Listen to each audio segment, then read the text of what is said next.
Good morning. It's Sunday, May the 9th, Mother's Day. I'd like to take this opportunity to wish all of you moms a very happy Mother's Day. I know that for the second year in a row, we're probably not able to gather with family and friends to be with our moms or our children today as much as we would want to, but I hope that all of you moms today feel loved and appreciated nonetheless. And we are reflecting today on how we live in a relationship with God and Jesus Christ that fills our lives with so many good things, and certainly our mothers play a very important role in all of that as one of God's greatest gifts to all of us. We are continuing to reflect on what it means to live a vibrant and full life in a relationship with Jesus, a life that is filled by and guided by the light of Christ.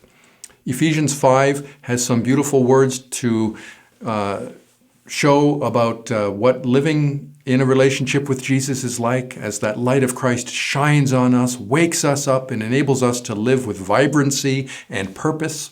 There are so many different layers to that, so many ways that we experience what it means to rise and shine, to live good and meaningful lives. Last week, we reflected on how gratitude plays a very important role in this. So we thought about living the grateful life, always thanking God for everything. And today we are going to shift our focus to the important subject of discernment, how it is that we, guided by God's light, can make good choices and in this way also be a blessing to others around in our lives. So I'd like to read those words with you again, recorded in Ephesians 5, verses 8 to 20. And to give a bit of a fresh reading of those words, I will be reading them from a different translation, the New Century Translation today. Let's hear these words. In the past you were full of darkness, but now you are full of light in the Lord. So live like children who belong to the light. Light brings every kind of goodness, right living, and truth. Try to learn what pleases the Lord. Have nothing to do with the things done in darkness, which are not worth anything, but show them that they are wrong. It is shameful even to talk about what those people do in secret, but the light makes all things easy to see, and everything that is made easy to see can become light. This is why it is said, "Wake up, sleeper, rise from death, and Christ will shine on you." So be very careful then how you live. Do not live like those who are not wise, but live wisely. Use every chance you have for doing good, because these are evil times. So do not be foolish, but learn what the Lord wants you to do. Do not be drunk with wine, which will ruin you, but be filled with the Spirit. Speak to each other with psalms, hymns, and spiritual songs, singing and making music in your hearts to the Lord. Always give thanks to God the Father for everything in the name of our Lord Jesus Christ. So discernment. There are a couple of things in those verses that I read that really highlight the importance of discernment. I'm thinking especially of this phrase, try to learn what pleases the Lord. It suggests that discernment is a process. We need to keep studying, keep practicing, keep learning. And then there's this verse. Be very careful how you live. Literally, as I've mentioned in a previous message, the Greek verb translated as live is walk. Be very careful then how you walk. It suggests that every life, every human life is going somewhere. There's a journey, there's a path, and in fact, this is how the Bible often talks about our lives as a journey, walking a certain road. Life is a highway, to coin the phrase of a popular song from some years ago. The idea here is that the direction that we are going in our lives is based on so many little and some big decisions that we make. Every choice, every decision determines the direction that our lives will go. Sometimes when we reflect on someone's life that has gone disappointingly wrong, we might say, for instance, boy, that person, he made a bad choice. He took a wrong turn somewhere. Or he's on a very dangerous path. Or her life just went sideways. It suggests that life is indeed a path, a journey. And sometimes there are diversions that take us places that are not good.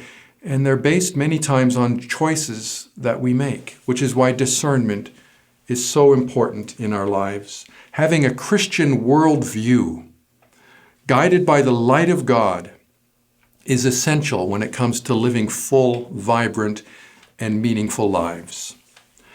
Do not be foolish, those words that I read to you include, but learn what the Lord wants you to do. Learn what the Lord wants you to do. Now, when we talk about discernment being guided by the light of God's revelation, we're talking about worldview, a way of looking at reality, a way of understanding how the world operates, who we are fundamentally as human beings, and how we then treat others as a result of that. Worldview. It's so important because everything we decide and essentially the kind of people we are is based on the view of the world that we have.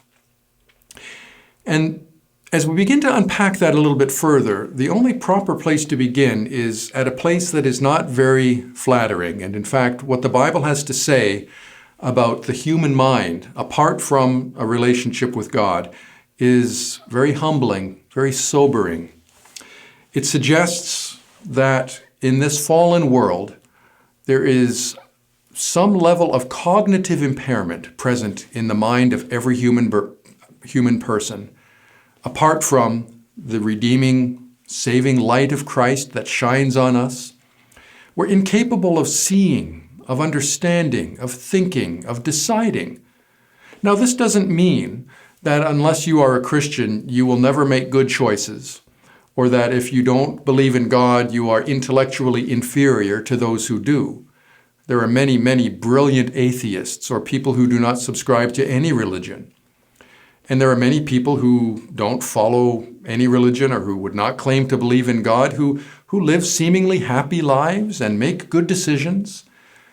So the idea that we're getting at here is not in any way to suggest that Christians are superior to others, because we've got real light, real revelation, true knowledge.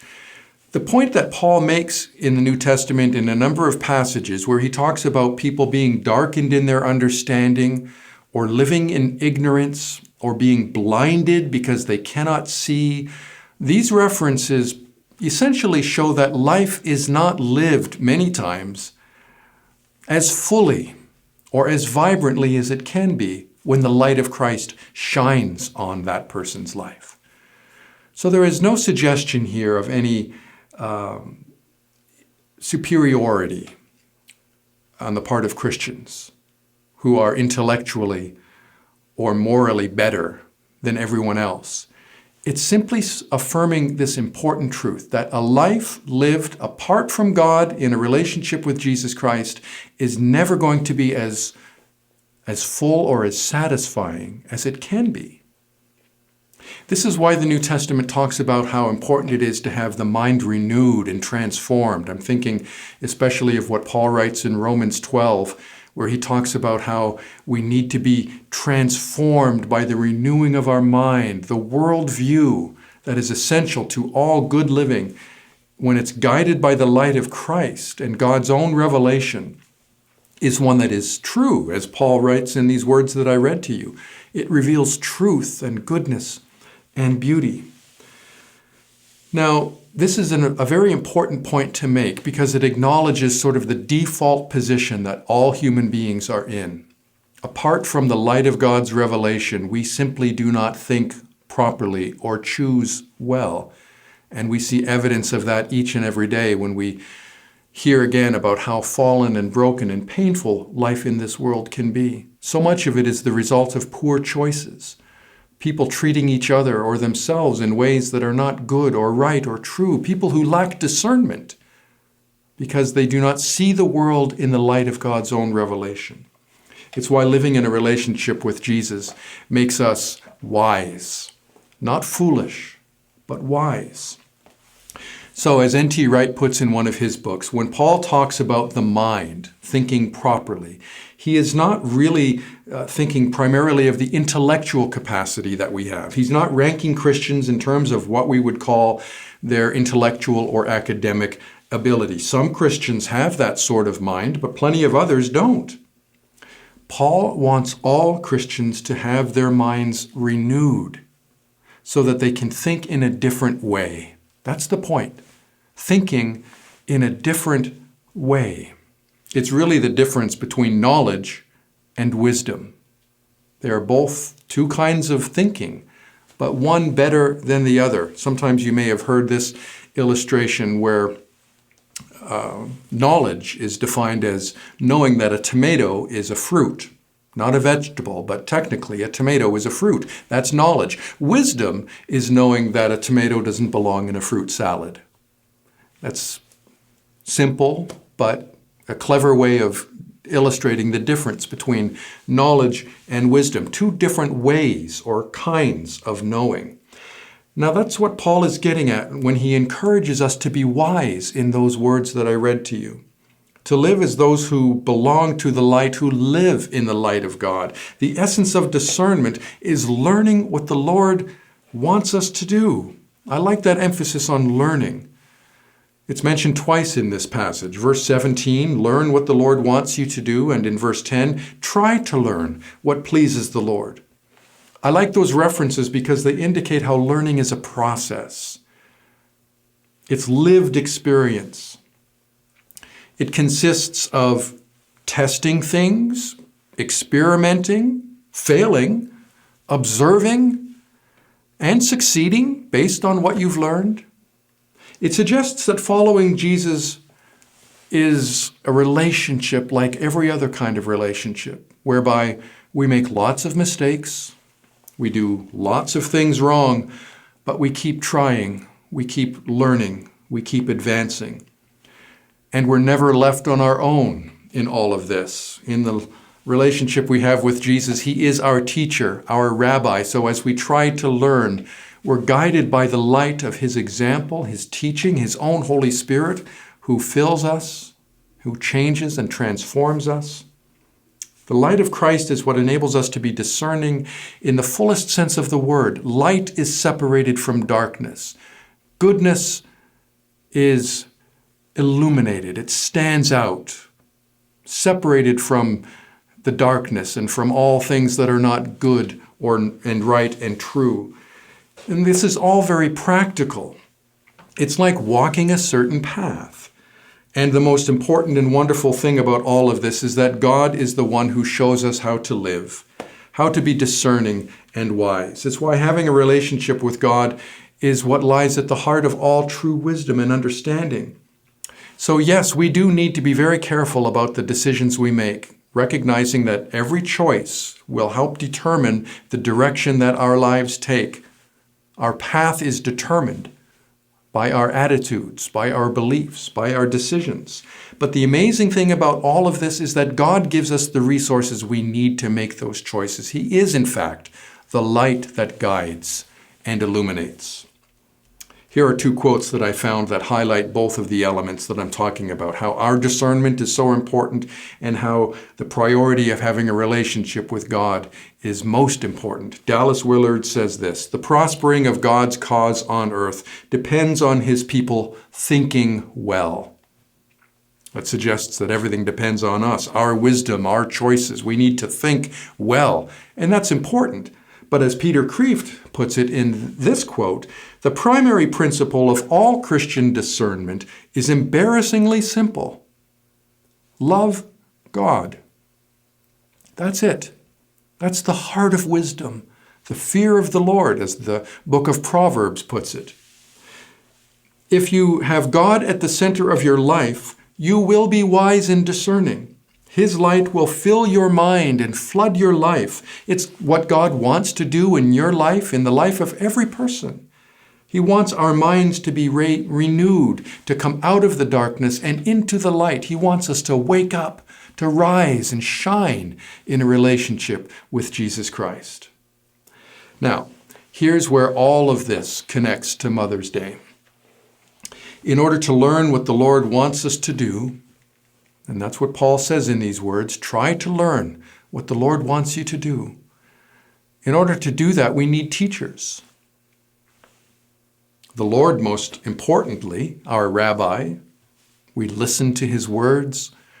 We observe the pattern of his life in the Gospels. We submit to his will. We learn from him, our greatest teacher. But isn't it true that for many of us, the best teachers that we have personally known when it comes to showing us what it means to live well and make good choices and love the Lord, haven't our best teachers in all of this been our moms? We celebrate that, especially today on Mother's Day. And it makes me think of the way Lewis Smedes describes his mom in one of his books. It's especially relevant for today's message because it points out again how spiritual discernment, being wise, is not primarily intellectual in nature. It's not about being smart. It's about being wise, putting the Lord first in your life. Here's what he writes. There was one person in my life whom I would trust to make right choices in some moral dilemmas that boggle the minds of experts. Not in every complicated case, mind you, not in matters that needed a sophisticated grasp of technical details, but in situations where ordinary people got confused, my mother always seemed to plow right through to the heart of the matter. Somehow she knew what was right. She was a woman thoroughly innocent of learning. She never went to school beyond the 4th or 5th grade. But she had the Lord at the center of her life. And as he goes on to describe, she prayed a lot. The last thing I heard every night was the urgent SOS that my mother registered with heaven as her last act before she went to sleep. She would get down on her knees in front of a rickety old kitchen chair, grab hold of the edges, and she would pour it all out in prayer to the God that she believed had a special spot in his large heart for poor, hard-working widows with 5 little children to feed, and who would, if it was his will, steer her in the right way. I don't think she could have made it without those nightly prayers. Prayer sensitized her inner mind, gave her a recourse to a wisdom that was generated below or behind the resources of the intellect, set her in tune with the God whose will is the heart and soul of all right choices. It made her wise, where others smarter than she were fools. What was she doing in those earnest nighttime prayer sessions? Trying to learn what the Lord wanted her to do. Struggling, waiting, asking, crying, no doubt, fully aware of all the ways she had tried to learn and had failed. But there she was, practicing the embarrassingly simple but profoundly powerful act that is the primary source and expression of Christian discernment. She was loving God, serving God, submitting to God, and there in the darkness every night, filled with the guiding and healing light of God. Hearing his mother pray must have had an enormous impact on Lewis Smedes' own understanding of God, who God was, the path that his own life would take. His mother was a light that illuminated his journey, as the lives of so many others, including our moms, no doubt, have played that role in our lives. We celebrate that today. We thank God for giving us mothers who in their own way have enabled us to learn what the Lord wants us to do.